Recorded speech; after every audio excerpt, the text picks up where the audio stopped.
പുലി വരുന്നതെന്ന് പറയാൻ തുടങ്ങിട്ട് കുറച്ചധികം നാളായി. ഇപ്പോൾ യഥാർത്ഥത്തിൽ പുലി വന്നു.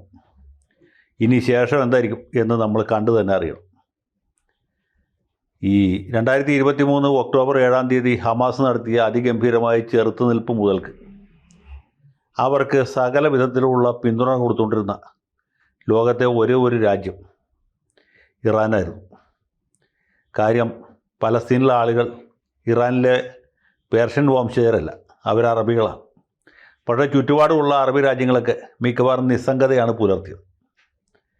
ഈജിപ്റ്റ് ആണെങ്കിലും, സിറിയ ആണെങ്കിലും, ജോർഡാൻ ആണെങ്കിലും, ലെബനോൺ ആണെങ്കിലും, സൗദി അറേബ്യ ആണെങ്കിലും, ഇറാഖാണെങ്കിലും അവരായി അവരുടെ പാടായി പലസ്തീനികൾ എവിടെയെങ്കിലും പോട്ടെ എന്ന നിലപാടാണ് പുലർത്തിയത്.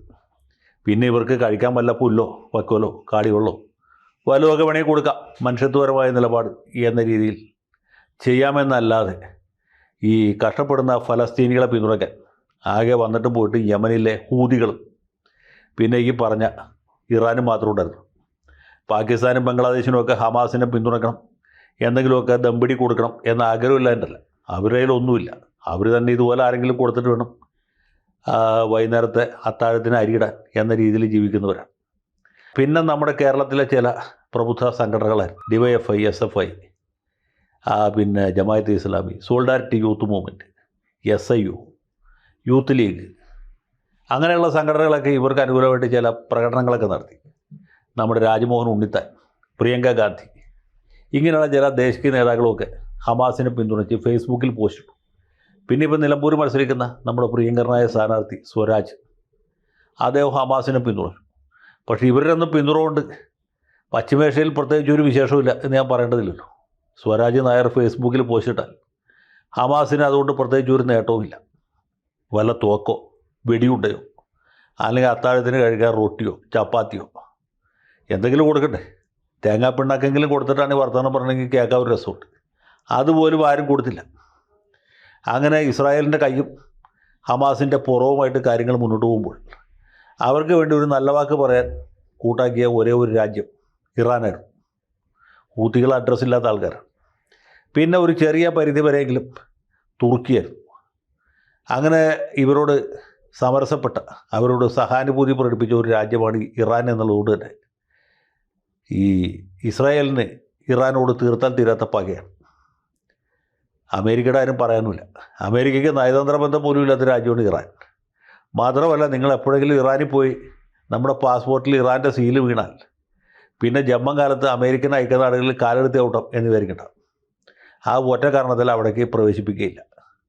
അമേരിക്കയുമായി എന്തെങ്കിലും ബന്ധമുള്ളൊരു പാസ്പോർട്ട് ഇട്ട് നമുക്ക് ഇറാനിൽ പോകാനും പറ്റുകയില്ല. അങ്ങനെ അത്ര രസകരമായ ബന്ധമാണ് ഇവർ തമ്മിലുള്ളത്. ആ ഇറാൻ കുറച്ചധികം നാളായിട്ട് ഇസ്രായേലിനെ വെല്ലുവിളിക്കും, ഇസ്രായേൽ തിരിച്ച് വെല്ലുവിളിക്കും, നാളെ തട്ടും മറ്റന്നാൾ തട്ടും എന്നൊക്കെ പറയാൻ തുടങ്ങിയിട്ട് കുറച്ചാളായി. അതേ ഞാൻ പറഞ്ഞ് ഈ പുലി വരും എന്ന് പറയാൻ തുടങ്ങിയിട്ട് കുറച്ചാളായി. കുറച്ച് നാൾ മുമ്പ് ഇവർ തമ്മിൽ ചെറിയൊരു ഏറ്റുമുട്ടലുണ്ടായതാണ്. ഇറാൻ്റെ സൈനിക കേന്ദ്രങ്ങളിലും മറ്റുമൊക്കെ ഇസ്രായേൽ മിസൈൽ ആക്രമണം നടത്തിയതാണ്. അത് പക്ഷേ ഒരു പൂർണ്ണ യുദ്ധത്തിലേക്ക് പോയില്ല. അതിന് പകരമായിട്ട് ഇറാനും ചില ലാത്തിരി പൂത്തിരി കമ്പിത്തിരിയൊക്കെ കത്തിച്ചു. രണ്ടുപേരും തൽക്കാലത്തേക്ക് അടങ്ങിയതാണ്. പക്ഷേ ഇത്തവണ അങ്ങനെയല്ല. നേരത്തെ പറഞ്ഞിട്ടാണ് അടിച്ചത്. പറഞ്ഞത് ഇസ്രായേലുമല്ല, അമേരിക്കയാണ്. നാളെ കഴിഞ്ഞ് മറ്റന്നാൾ ശുഭമുഹൂർത്തത്തിൽ ഇസ്രായേലിൻ്റെ ആക്രമണം ഉണ്ടാവും എന്ന് നേരത്തെ തന്നെ അമേരിക്ക പ്രഖ്യാപിച്ചു, ഇസ്രായേലും പ്രഖ്യാപിച്ചു. അതുപോലെ തന്നെ ആക്രമണം ഉണ്ടായി. ഈ ഇറാൻകാർ മൂടി പൊതിച്ച് കിടന്ന് ഉറക്കുന്ന സമയത്താണ് അവരുടെ തലസ്ഥാനമായ ടെഹ്റാനിലും മറ്റ് പ്രധാന നഗരങ്ങളിലും സൈനിക കേന്ദ്രങ്ങളിലും ആണവ കേന്ദ്രത്തിൽ വരെ ഇവരുടെ ആക്രമണം ഉണ്ടായി. മിസൈലുകളും ബോംബുകളും ഉപയോഗിച്ച് ഭയാനകമായ ആക്രമണം നടത്തിയത്. ഈ ആക്രമണത്തിൽ ഏതാണ്ട് 200 ഫൈറ്റർ ജെറ്റുകൾ പങ്കെടുത്തു എന്നാണ് പറയുന്നത്. അപ്പോൾ അതിൻ്റെ തീവ്രത എത്രയായിരിക്കും, അതിൻ്റെ പ്രഹരശേഷി എത്രയായിരിക്കും എന്ന് കാണുന്നവർക്ക്, നമുക്ക് കേട്ടുകൊണ്ടിരിക്കുന്നത് നിങ്ങൾക്ക് ഊഹിക്കാവുന്നു. ഇസ്രായേലിൻ്റെ പ്രഹരശേഷി അതിഭയങ്കരമാണ്. അതാണ് ബന്ദുകാലിൻ്റെ തൊഴി പോലെയുള്ള പ്രഹരമല്ല.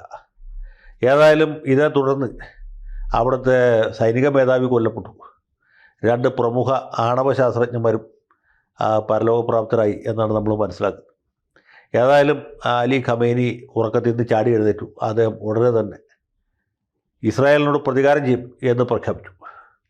അതിന് പിന്നാലെ ഇറാൻ്റെ കയ്യിൽ നടന്ന ഏതാനും ഡ്രോണുകൾ ഇസ്രായേലിലേക്ക് വിക്ഷേപിച്ചിട്ടുണ്ട്. ഈ ഡ്രോണുകൾ ഇവിടുന്ന് ഒരുപാട് ദൂരം സഞ്ചരിച്ച് ഇസ്രായേലിൽ ചേർന്ന് വലിയ നാശമുണ്ടാക്കി എന്നാണ് നമ്മുടെ മീഡിയ വൺ ചാനൽ പറയുന്നത്. വേറെ ആരും തന്നെ ഇവരെ പിന്തുണയ്ക്കാനില്ല. ബാക്കി എല്ലാവരും ഈ ഇറാൻ്റെ ഹതവിധി കണ്ട് പൊട്ടിച്ചിരിക്കുന്നവരാണ്.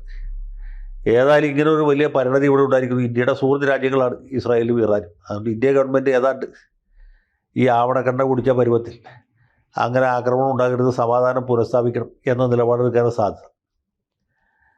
മറിച്ച് ഇവിടെയുള്ള പ്രതിപക്ഷ പാർട്ടികൾക്ക് അങ്ങനെ യാതൊരു പരിമിതിയുമില്ല. മാർക്സിസ്റ്റ് പാർട്ടിയാണ് പതിവ് പോലെ ആദ്യം തന്നെ ഇറാന് പിന്തുണ പ്രഖ്യാപിച്ചത്. പ്രത്യേകിച്ച് നമ്മുടെ പ്രിയങ്കരനായ മുഖ്യമന്ത്രി കാരണഭൂതൻ.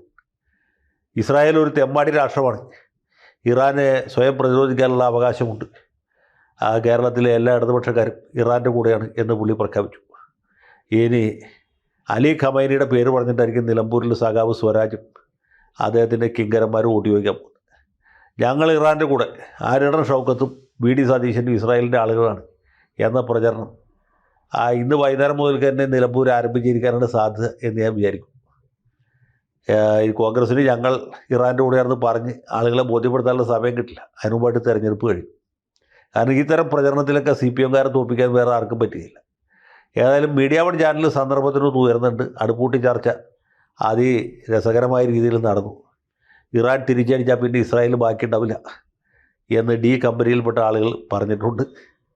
പിന്നെ അവരുടെ വിദേശകാര്യ ലേഖകൻ ഒരു രസികനാണ്, എനിക്ക് പുള്ളിയെ വലിയ ഇഷ്ടമാണ്. അയാളും പറഞ്ഞിട്ടുണ്ട് ഇറാൻ്റെ തിരിച്ചടി ഭയങ്കരമായിരിക്കും, ഈ ഹമാസിൻ്റെ തിരിച്ചടി ഭയങ്കരമായിരിക്കും, ഹൂതികളുടെ തിരിച്ചടി ഭയങ്കരമായിരിക്കും എന്നൊക്കെ പണ്ട് പറഞ്ഞ ആൾ തന്നെയാണ് ഇദ്ദേഹം. സുഹൈൽ എന്നവരാണ് അദ്ദേഹത്തിൻ്റെ പേര്. ആൾ വലിയ രസികനാണ്. എന്നാൽ തമാശ പറയുകയാണെന്നുള്ള യാതൊരു ഭാവം പുള്ളിയുടെ മുഖത്തില്ല. അങ്ങനത്തെ തമാശക്കാരൻ. അപ്പോൾ ഇറാൻ്റെ അതിഭയങ്കരമായ തിരിച്ചടി തുടങ്ങിക്കഴിഞ്ഞു. ഇസ്രായേലിൻ്റെ ബോംബാക്രമണത്തിൽ എത്ര ആൾ മരിച്ചു എന്നുള്ളതിൻ്റെ കണക്കൊന്നും കൃത്യമായിട്ട് വന്നിട്ടില്ല. ഇനി ഇവരുടെ ആക്രമണത്തിൽ ഇസ്രായേലിന് വല്ലതും പറ്റുമോ? നേരത്തെ പറഞ്ഞ പോലെ ടെൽ അവീവ് ചാമ്പലാക്കാനായിട്ട് ഖമൈനി ഉത്തരവിട്ടിട്ടുണ്ട്. അത് ചാമ്പലാവുമോ അതോ ചാമ്പയ്ക്കാവോ നമുക്കറിയില്ല. ഇനിയിപ്പോൾ എണ്ണ വില കൂടുമോ? എണ്ണയുടെ വില കൂടിയാലും പിണ്ണാക്കിൻ്റെ വില കൂടും, അതും അറിയില്ല. പണ്ടൊക്കെ ഈ പശ്ചിമേഷ്യയിൽ യുദ്ധം ഉണ്ടാകുമ്പോൾ നമ്മൾ ഭയപ്പെടുന്ന ഇതാണ്. അവിടെ യുദ്ധം നടക്കുമ്പോൾ ഇവിടെ ഡീസലിന് വില കൂടും, പെട്രോളിന് വില കൂടും, ക്രൂഡ് ഓയിലിന് വില കൂടും, പിന്നെ കോട്ടെണ്ണയ്ക്ക് വില കൂടും, ആവണക്കെണ്ണയ്ക്ക് വില കൂടും, മാരോട്ടി എണ്ണയ്ക്ക് വില കൂടും, വെളിച്ചെണ്ണയ്ക്ക് വില കൂടും. ഭയങ്കര പ്രശ്നമാണ്. അതിന് എണ്ണ പ്രതിസന്ധി എന്ന് പറയുന്നത്. അപ്പോൾ അങ്ങനെ ഒരു പ്രതിസന്ധിയിലേക്ക് രാജ്യം വീണ്ടും പോകുമോ നമുക്കറിയില്ല.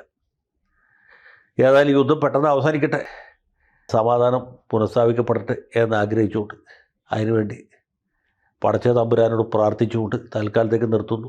രണ്ടു കൂട്ടർക്കും സൽബുദ്ധി ഉണ്ടാവട്ടെ എന്ന് മാത്രം ആഗ്രഹിക്കുന്നു.